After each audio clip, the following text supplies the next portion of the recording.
Una sa lahat, nagpapasalamat po ako kay Millicers para sa walang sawang nagbibigay po ng mga samples sa mga content creator na katulad ko at sa mga nag-a-affiliate ng mga beauty products. Okay. Guys, bibigyan ko kayo ng 3 dahilan para i-check out nga ang product na to. Bago ko to i-promote sa inyo at gawa ng content, ako sa sarili ko mismo, tinesting ko muna to at ginamit ko muna para malaman ko kung ano yung magiging pagbabago o kung ano yung magiging resulta sa paggamit ko na to. Ito, una sa lahat.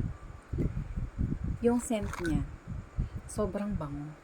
Hindi mo na kailangan gumamit ng perfume o kung ano mang pabango kung sakali mang gagamit ka nito dahil sa amoy pa lang na to, sold ka na. Pag in-apply mo siya sa kilikili, maghapon ka mang mag-work, pagpawisan ka man, baliwala, hindi ka tatablan ng mga body odor o kung ano mang pagpapawis na mag-amoy maasim ka dyan. Ayan. At isa pa, ang lambot niya sa kilikili, ang sarap niya sa latin niya yun. Nakaka-moisturize siya ng kilikili. Ayan. Pangalawang dahilan, nakakapagpaputi siya ng kilikili. Ito, papakita ko sa inyo yung kilikili ko. Walang filter yan guys. Ayan. Natural look. Ayan yung kulay na kilikili ko. Ayan. Dati, hindi ganyan kaputi yan. Hindi ganyan ka-blooming yung kilikili ko. Mula nung ginamit ko to, ayan, ang ganda. Ang ganda na naging resulta. Pangatlo, nakakatanggal siya ng bad odor ng kilikili.